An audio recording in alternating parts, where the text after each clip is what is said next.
नमस्कार, आप सभी का स्वागत है हिंदी सब्जेक्ट के टेस्ट में। इसमें आपको 20 प्रश्न मिलेंगे।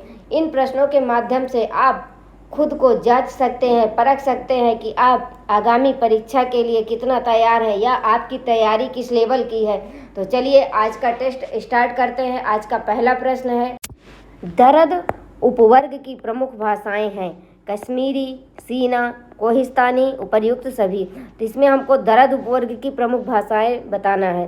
तो पहले देखते हैं कौन कौन कौन है। तो कश्मीरी भी है, सीना भी है, कोहिस्तानी भी है। तो ये डी ऑप्शन हमारा सही होगा, उपर्युक्त सभी। और दरद का अर्थ होता है, दरद का अर्थ है पर्वत। क्या है दरद का अर्थ? तो ये पर्वत है। दरद का प्राचीन नाम, दरद का प्राचीन नाम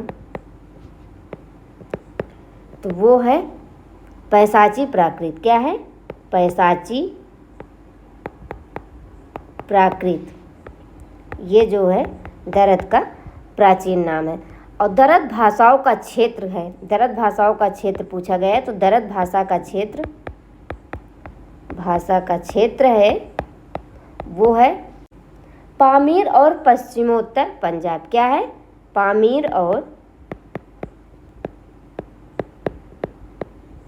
पश्चिमोत्तर पंजाब, पश्चिमोत्तर पंजाब। और दरद की अन्य उपभाषाएं हैं तो वो है चित्राली, काफिर। पूछा जाएगा कि दरद का अर्थ क्या है तो वो पर्वत होता है। दरद का प्राचीन नाम भी पूछ लिया जाएगा तो वो पैसाची प्राकृत है। दरद भाषा का क्षेत्र पूछ लिया जाएगा तो पामीर और पश्चिमोत्तर पंजाब है। और दरद की अन्य उपभाषाएं भी हैं चित्राली, काफिर, कश्मीरी, सीना, कोहिस्तानी। ये सब दरद की उपभाषाएं हैं। अगला प्रश्न है, किस वेद का ब्राह्मण ग्रंथ तांडव है? ऋग्वेद, सामवेद, यजुर्वेद। इसमें हमको वेदों के ब्राह्मण ग्रंथ का बताना है। तो देखते हैं कि तांडव किसका जो है, किस वेद का ब्राह्मण ग्रंथ है। तो वो जो है सामवेद का है। बी ऑप्शन हमारा सही होगा। तांडव को जो है पंचविश ब्राह्मण भी कहते हैं। तांडव का जो है, तांडव अथवा पंचविश ब्राह्मण, इसको जो है तांडव को पंचविश ब्राह्मण भी कहते हैं, पंचविश ब्राह्मण।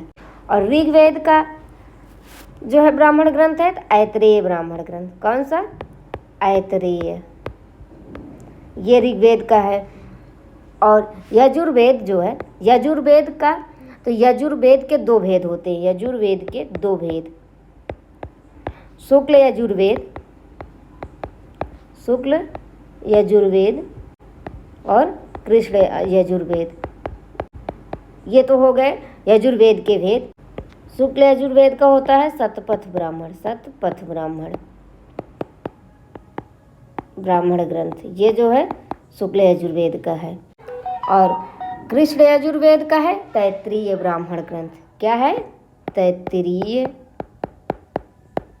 तैत्तिरीय ब्राह्मण ग्रंथ। और सामवेद का तो वो तांडव अथवा पंचविश ब्राह्मण होता है। अगला प्रश्न, वररुच ने अपने ग्रंथ में प्राकृत भाषा के कितने भेद किए हैं? 5, 3, 4, 2। सी ऑप्शन हमारा सही होगा।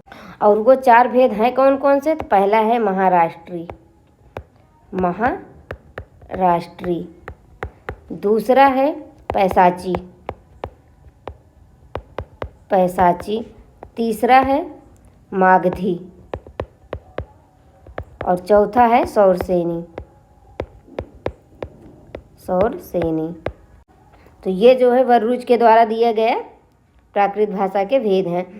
और इसमें से पूछ लिया जाएगा कि कोई एक अन्य भाषाएं दे दी जाएगी। पूछ लिया जाएगा कि इनमें से कौन सी इनकी नहीं है या है। तो इसी प्रकार से भी आपका प्रश्न बन सकता है। अगला प्रश्न है, निम्नलिखित में से कौन सा मार्कंडेय द्वारा किया गया अपभ्रंश का भेद नहीं है? आभीर, नागर, उपनागर, व्राचड़।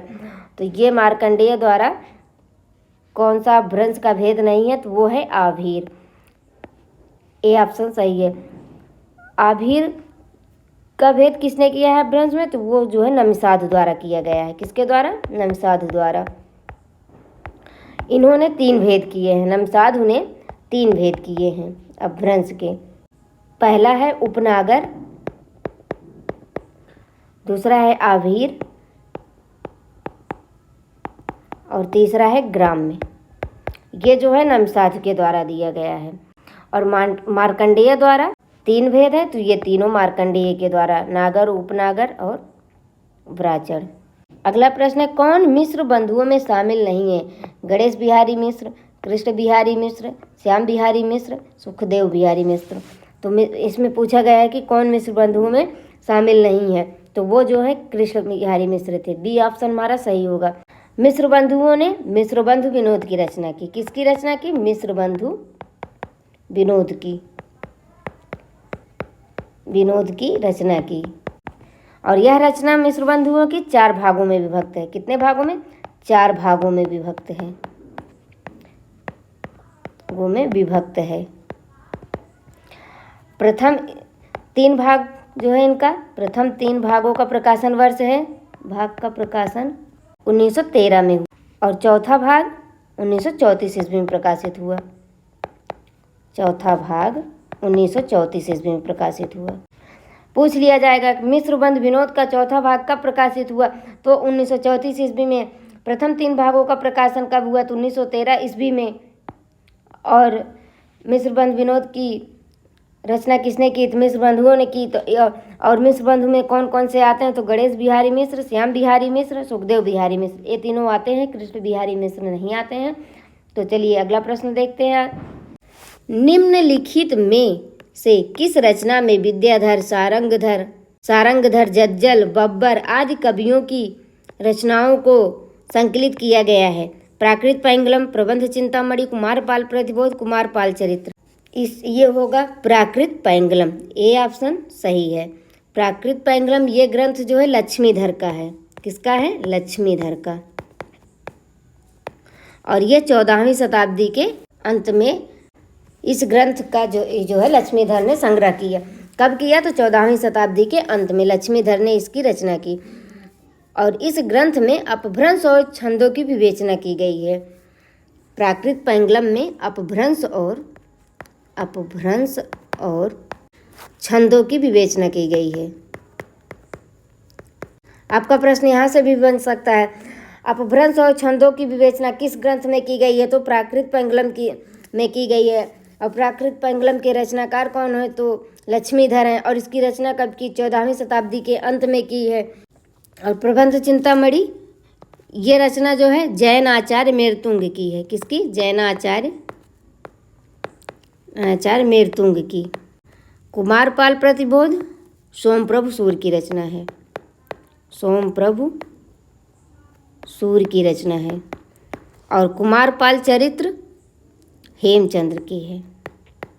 हेमचंद्र की रचना है। अगला प्रश्न है, अमृतलाल नागर के किस उपन्यास में मसरू बेगम के नारी हृदय का चित्रण किया गया है? महाकाल, 7 घूंघट वाला मुखड़ा, मानस का हंस, खंजन नयन। पूछा गया है कि मसरूम बेगम के नारी हृदय का चित्रण अमृतलाल नागर के किस उपन्यास में किया गया है? तो वो किया गया है 7 घूंघट वाला मुखड़ा। ये जो है इसका सन है 1968 ईस्वी में प्रकाशित हुआ। 1968 ईस्वी में। महाकाल 1947 ईस्वी में। 1947 ईस्वी में प्रकाशित हुआ। और इसमें बंगाल के अकाल की त्रासदी का चित्रण है। महाकाल में बंगाल के अकाल की त्रासदी का चित्रण है। यहाँ से भी पूछा जा सकता है बंगाल के अकाल की त्रासदी का चित्रण अमृतलाल नागर के किस उपन्यास में है? तो महाकाल में। और मानस का हंस 1972 ईस्वी में प्रकाशित हुआ। 1972 ईस्वी। और यह जो है तुलसीदास की जीवनी और व्यक्तित्व पर आधारित है। किसके जीवन पर? तुलसीदास के जीवन और व्यक्तित्व पर आधारित है। जीवन और व्यक्तित्व पर आधारित है। आधारित उपन्यास है। और खंजन नयन 1981 ईस्वी में प्रकाशित हुआ। कब? 1981 ईस्वी में। और इसमें जो है सूरदास के जीवन और व्यक्तित्व का चित्रण है। सूरदास के जीवन और व्यक्तित्व का। ये दोनों पेपर में बहुत बार पूछा गया है कि सूरदास के जीवन पर आधारित अमृतलाल नागर का उपन्यास कौन सा है, तो खंजन नयन है। या तुलसीदास के जीवन पर आधारित अमृतलाल नागर का उपन्यास तो मानस का हंस है। और ये दोनों प्रश्न बहुत बार पेपर में पूछा गया है और ये चारों उपन्यास जो हैं अमृतलाल नागर के ही हैं। अगला प्रश्न है, निम्नलिखित उपन्यासों में से विष्णु प्रभाकर का उपन्यास नहीं है। संकल्प, अर्धनारीश्वर, दूसरा सूत्र, ढलती रात। तो ये जो है दूसरा सूत्र विष्णु प्रभाकर का उपन्यास नहीं है। और ये जो है 1978 ईस्वी में प्रकाशित डॉक्टर देवराज का उपन्यास है। किसका है? डॉक्टर देवराज का उपन्यास है। और शेष तीनों जो हैं विष्णु प्रभाकर के ही उपन्यास हैं। संकल्प का प्रकाशन वर्ष है 1993 ईस्वी। अर्धनारीश्वर का है 1992 ईस्वी। ढलती रात का प्रकाशन वर्ष है 1951 ईस्वी। अगला प्रश्न है, इश्कनामा के रचनाकार हैं घनानंद, बोधा, ठाकुर, आलम। तो ये हैं इश्कनामा के रचनाकार बोधा। बोधा का बी ऑप्शन सही होगा। बोधा का वास्तविक नाम बोधा का तो बुद्धिसेन। क्या है? बुद्धिसेन है। और यह नाम इनका पन्ना नरेश खेत सिंह ने, बुद्धिसेन का उपनाम पन्ना नरेश खेत सिंह ने बुद्धिसेन का उपनाम बोधा रखा या बोधा किया। तो बुद्धिसेन मतलब इनका बोधा नाम किनके द्वारा दिया गया है? तो पन्ना नरेश खेत सिंह के द्वारा दिया गया है। और बोधा की रचना है इश्कनामा और विरह वारिस। बोधा की दो रचनाएं हैं, इश्कनामा और विरह वारिस।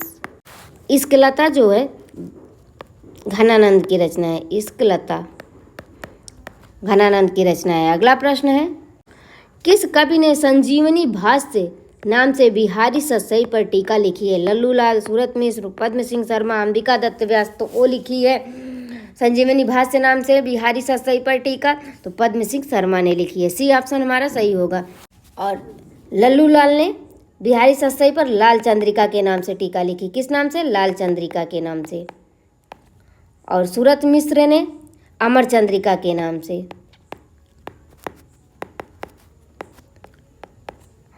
और अंबिका दत्त व्यास ने बिहारी बिहार के नाम से बिहारी सतसई पर टीका लिखी है। बिहारी बिहार।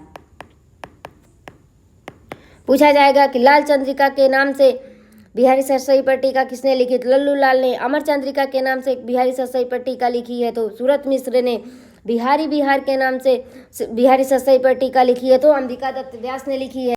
अगला प्रश्न है, कृति पत्रिका के संपादक हैं नरेश मेहता, मुक्तिबोध, हरिनारायण, धर्मवीर भारती। तो कृत पत्रिका के संपादक हैं नरेश मेहता। ए ऑप्शन सही होगा। और इस पत्रिका का प्रकाशन वर्ष है 1958 ईस्वी में। कब? 1958 ईस्वी में प्रकाशित हुई है कृत पत्रिका। और मुक्तिबोध की पत्रिका है नया खून और इसका प्रकाशन 1999 में हुआ है। 1999 ईस्वी में। हरिनारायण ने कथादेश पत्रिका का प्रकाशन संपादक किया, कथादेश। और इसका प्रकाशन वर्ष है 1997 ईस्वी। 1997 ईस्वी। और धर्मवीर भारती की पत्रिका है निकस और यह जो है 1956 ईस्वी में प्रकाशित हुई है। सन भी पूछ लिया जाएगा, पत्रिका भी पूछ ली जाएगी और संपादक भी पूछ लिए जाएंगे। तो अगला प्रश्न है, श्रीधर पाठक की खड़ी बोली में रचित प्रथम कविता है कश्मीर सुषमा, एकांतवासी योगी, गुणवंत हेमंत, भारत गीत। तो ये है गुणवंत हेमंत, सी अब सही है। और ये गुणवंत हेमंत जो है 1900 ईस्वी में प्रकाशित हुई। कश्मीर सुषमा 1904 ईस्वी में प्रकाशित ब्रज भाषा का मौलिक काव्य है। 4 ईस्वी में प्रकाशित ब्रज भाषा का मौलिक काव्य है।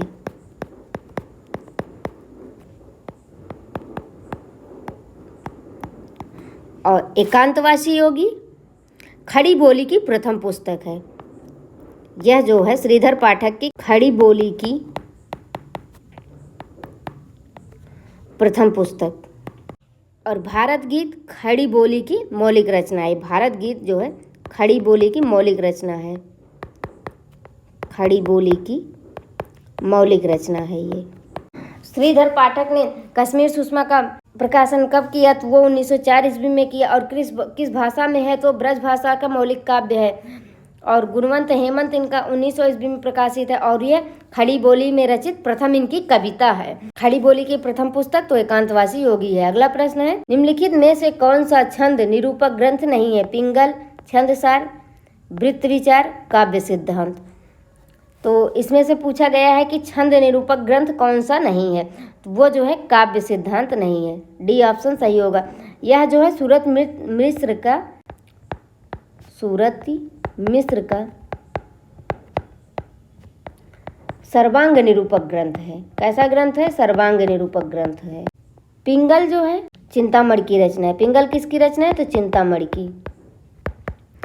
छंदसार मतीराम की। वृत्त विचार सुखदेव मिश्र की है। और ये तीनों जो हैं छंद निरूपक ग्रंथ हैं। अगला प्रश्न है, प्रयोगवाद शैलीगत विद्रोह है किसका कथन है? डॉक्टर नगेंद्र, केसरी कुमार, रघुवीर सहाय, इनमें से कोई नहीं। तो इसमें से हमको देखना है कि प्रयोगवाद का शैलीगत विद्रोह है, एक कथन किसका है? तो यो है डॉक्टर नगेंद्र का। और यह जो है प्रयोगवाद के संदर्भ में कहा गया है। और केसरी कुमार ने प्रयोगवाद के संदर्भ में कहा है तो प्रयोगवाद दृष्टिकोण का अनुसंधान है। प्रयोगवाद दृष्टिकोण का अनुसंधान है,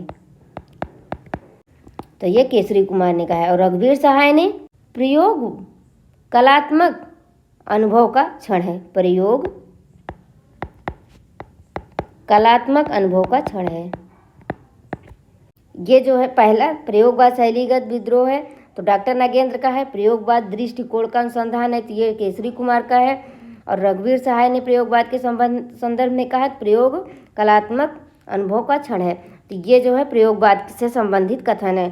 अगला प्रश्न है, किस कवि का जन्म स्थान देहरादून है? शमशेर बहादुर सिंह, भवानी प्रसाद मिश्र, धर्मवीर भारती, रघुवीर सहाय। तो हाँ, इसमें कवियों के जन्म स्थान पूछा गया है। तो देहरादून किस कवि का जन्म स्थान है? तो वो जो है शमशेर बहादुर सिंह का देहरादून है।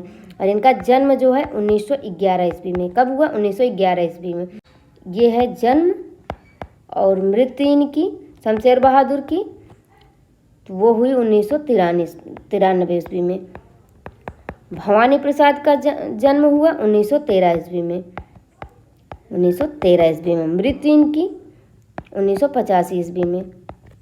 1985 ईस्वी में। और जन्म स्थान होशंगाबाद इनका जन्म स्थान है। और धर्मवीर भारती का जन्म 1926 ईस्वी में। कब हुआ? तो 1926 ईस्वी। और मृत्यु इनकी 1997 ईस्वी में। और जन्म स्थान इनका इलाहाबाद है। इलाहाबाद। और रघुवीर सहाय का जन्म 1929 ईस्वी में हुआ। और मृत्यु इनकी 1990 ईस्वी में हुई। और इनका जन्म स्थान है लखनऊ। रघुवीर सहाय का जन्म स्थान है लखनऊ। ये चारों कवि जो हैं दूसरे सप्तक के कवि हैं। किस सप्तक के? दूसरे सप्तक के कवि हैं। एक कवि हैं ये चारों जो हैं। अगला प्रश्न है, मुस्लिम शासकों के समय भारत में न्यायालयों की भाषा कौन सी थी? उर्दू, संस्कृत, हिंदी, अरबी फारसी। तो वो थी अरबी फारसी। मुगल काल में अरबी फारसी को राजकीय भाषा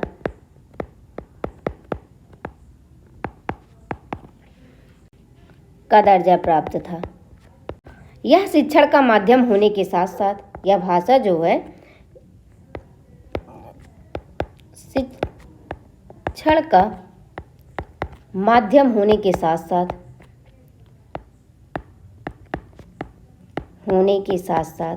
राजकीय कार्यों, न्यायालयों एवं सरकारी कामकाज की भाषा भी थी। सरकारी कामकाज की भाषा भी थी। अगला प्रश्न है, मित्र शब्द का बहुवचन होगा। मित्रम, मित्रता, दोस्त, मित्रगण। तो ये होगा मित्र शब्द का बहुवचन मित्रगण। डी ऑप्शन हमारा सही होगा। शेष तीनों जो हैं इसके असंगत शब्द हैं। अगला प्रश्न है, जो ज्ञात इतिहास के पूर्व का हो वाक्यांश के लिए एक शब्द होगा। ऐतिहासिक, ऐतिहासिक, प्राग ऐतिहासिक, समसामयिक। तो ये जो है होगा जो ज्ञात इतिहास के पूर्व का हो तो उसके लिए वाक्यांश का एक शब्द प्राग ऐतिहासिक होगा। सी ऑप्शन हमारा सही है। अनेक अर्थी शब्द नाग का निम्नलिखित में से एक अर्थ है। हाथी, मोक्ष, रथ, पारा। तो ये जो है अनेकार्थी शब्द पूछा गया है किसका? नाग का। तो ये हाथी जो है नाग का अनेकार्थी शब्द है। और नाग का अन्य अनेकार्थी शब्द है सांप। हाथी, हाथी तो है ही। पर्वत, बादल, दुष्ट, ये सभी जो हैं नाग के अनेकार्थी शब्द हैं। अगला प्रश्न है और आज का ये अंतिम प्रश्न है, स्वधर्म शब्द का विलोम शब्द है। अधर्म, परधर्म, विधर्म, सुधर्म। तो ये है स्वधर्म का विलोम शब्द परधर्म। बी ऑप्शन सही है। अधर्म, विधर्म जो है परस्पर समानार्थी शब्द हैं। अधर्म और विधर्म ये दोनों जो है परस्पर समानार्थी शब्द हैं। ये दोनों समानार्थी शब्द हैं, आपस में समानार्थी शब्द हैं, जिनका विलोम जो है, इन दोनों का विलोम होता है विधर्म। दोनों का विलोम होता है, दोनों का विलोम शब्द है विधर्म। और सुधर्म का विलोम शब्द कुधर्म होता है। आज की क्लास यहीं पर समाप्त होती है। आप लोग वीडियो को लाइक नहीं करते हैं, कमेंट नहीं करते हैं, सब्सक्राइब भी नहीं करते हैं, तो कृपया आप लोग चैनल को लाइक, सब्सक्राइब और कमेंट ज़रूर करिए।